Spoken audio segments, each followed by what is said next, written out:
Everyone, so here we are going to start our next topic of the chapter number 5th, that is the accounting ratio, and this is the last portion of this chapter 5th, and after that we'll sum up the chapter. So here we are going to start the profitability ratio and the income ratio. As the name suggested that the ratio is concerned with the profit. The main objective of every business concern is to earn the profit, and business must able to earn the adequate profit in relation to the capital invested in it.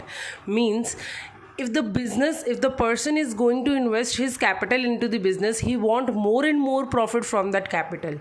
So following are the types of the profitability ratio: gross profit ratio, operating profit ratio, net profit ratio, and return on investment. Actually, the profitability ratio help you to find out that how much profit the business is going to earn, that how much profit the business is earning, and the comparability in the different years. So this help you to find out the different profitable ratios. Now, gross profit ratio. We are starting the first type of profitability ratio, that is the gross profit ratio. And what do you mean by the gross profit ratio? This ratio establishes a relationship between the gross profit and the sale.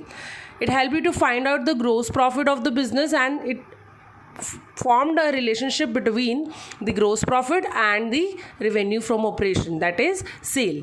This ratio compute and present in the percentage. ये ratio जो भी है ये किस में आती है, हमारी परसेंटेज के अंदर आती है, and for that percentage we multiply the ratio with the 100. So gross profit ratio is equals to gross profit divided by net sales into 100. As we have discussed in the class 11 that gross profit, when we are calculating the gross profit, we deduct all the direct expenses. जितने भी हमारे direct expenses होते हैं वो हम सारे क्या कर लेते हैं, डिडक्ट कर लेते हैं. Clear? And for calculating the gross profit ratio we need revenue from operation.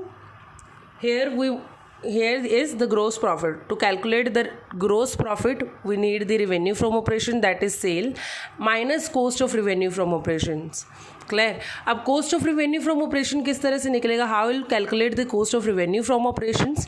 That is the opening inventory plus net purchase plus direct expenses minus closing inventory. मतलब opening inventory is the opening stock जो है हमारा वो, plus net purchase, जितना आपने purchase किया है raw material वो सारा का सारा आप क्या कर देंगे, ऐड ऑन कर देंगे. एंड ये direct expenses as I have told you before, वो सारा का सारा आप इसमें क्या कर देंगे, ऐड कर देंगे, minus closing inventory. It will give you the cost of revenue from operation, and this cost of revenue from operation you will deduct from the sale to get the gross profit ratio. Clear? Now next formula to calculate the cost of revenue from operation is when you have the revenue from operation and the gross profit, you will deduct the revenue from operation minus gross profit. अब इसमें क्या है, हमारी क्या चीज़ include नहीं होती है, वो है हमारे spare parts and loose tool. हम जब भी इन्वेंट्री को कैलकुलेट करते हैं, जब भी हम इन्वेंट्री कैलकुलेट करते हैं, ये जो ओपनिंग इन्वेंट्री क्लोजिंग इन्वेंट्री अगर आपको दे रखी है तो उसके अंदर अगर आपको spare parts and loose tools दे रखे हैं ब्रैकेट में, then you will not included in this into the inventory. हम loose tools and spare parts को इंक्लूड नहीं करते हैं in inventory. Now the objectives and significance of the gross profit ratio. The higher the gross profit ratio, the better it is. Means if you have the higher gross profit ratio, then it will be better for the company. There is no ideal standard fixed for this ratio. Means for calculating the gross profit ratio, there is no ideal standard to calculate. And the third point is the gross profit ratio should be adequate enough not only to cover the operating expenses but to provide for the depreciation, interest on loans, dividends, and the creation of reserves. As you know, the depreciation, interest on loans, dividend, and the creation of reserve, ये सारा का सारा business अपने internal sources से करती है. And for the internal resources उनका gross profit ratio जो है वो भी क्या होना चाहिए, एडिकेट होना चाहिए. If it is adequate then you will be able to मतलब cover all the operating expenses, and you will cover all the depreciation, interest on loan, dividends, and you will create the reserve from that portion only. For that only your gross profit ratio will be adequate. वो adequate होना चाहिए. Now the ratio is compared with the earlier ratio and to draw the conclusion for such the comparison. मतलब this ratio, ये ratio आपको क्या करता है, ये आपके अर्लियर जो ईयर की जो रेशियोज हैं, जो भी ग्रोस प्रॉफिट रेशियोज थी उनके साथ कंपेयर करने में आपको हेल्प करता है कि 2000 मान लो कि एक एग्जाम्पल लेते हैं कि 2019 के अंदर आपका ग्रोस प्रॉफिट रेशियो कितना था और 2020 के अंदर आपका ग्रोस प्रॉफिट रेशियो कितना है, तो इस चीज़ को कंपेयर करने के लिए आपको ये रेशियो क्या करता है, हेल्प करता है. And to draw the conclusion for such comparison, मतलब when you are doing the comparison, after that you can draw the conclusion that whether it is the healthy position for us or whether it is unhealthy position for us. It help you to find out the trend of the business. Clear? If there is decline in the gross profit ratio in the comparison to the previous year, means 2019 के अंदर तो वो ज़्यादा था लेकिन 2020 के अंदर वो कम होने लग गया आपका ग्रोस प्रॉफिट रेशियो. तो वो ऐसा क्यों हुआ, उसके पीछे जो रीजंस हैं वो क्या क्या हो सकते हैं. Increase in the cost of production which means the price of material purchase, freight, wages and the direct charges, जो कि आपको लग रहे हैं, मतलब कि कहने का मतलब जो कॉस्ट ऑफ जो प्रोडक्शन है वो इंक्रीज़ हो गया लेकिन सेलिंग प्राइस जो है वो क्या है, अभी भी डाउन है.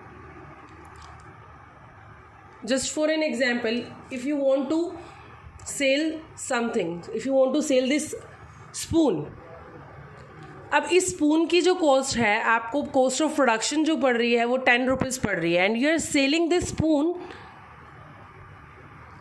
Of ₹9, and suddenly there is a hike in the production और वो आपको 12 रुपये का पड़ने लग गया. कॉस्ट ऑफ प्रोडक्शन आपको 12 रुपये का पड़ने लग गया और जब आप उसे सेल कर रहे थे 9 के अंदर, मतलब आपकी कॉस्ट ऑफ प्रोडक्शन तो ज़्यादा आ रही है लेकिन आपकी सेलिंग कॉस्ट क्या है, कम है. तो इससे क्या होगा कि आपका जो ग्रोस प्रॉफिट है वो डिक्लाइन हो जाएगा. Clear? The next is selling price में है फॉलन. अब क्या है, अब यही स्पून का एक एग्जाम्पल ले लेते हैं कि आप इसे क्या कर रहे थे, 10 रुपये में ही बना रहे थे और 10 रुपये में ही बेच रहे थे. अब क्या हुआ, एकदम से सेलिंग प्राइस में फॉल आ गया. पहले क्या था, वो 10 रुपये में जो बिक रहा था अब वो कितने में बिकने लग गया, 9 रुपये में बिकने लग गया. अब cost of production is the constant but now the selling price is falling. Clear?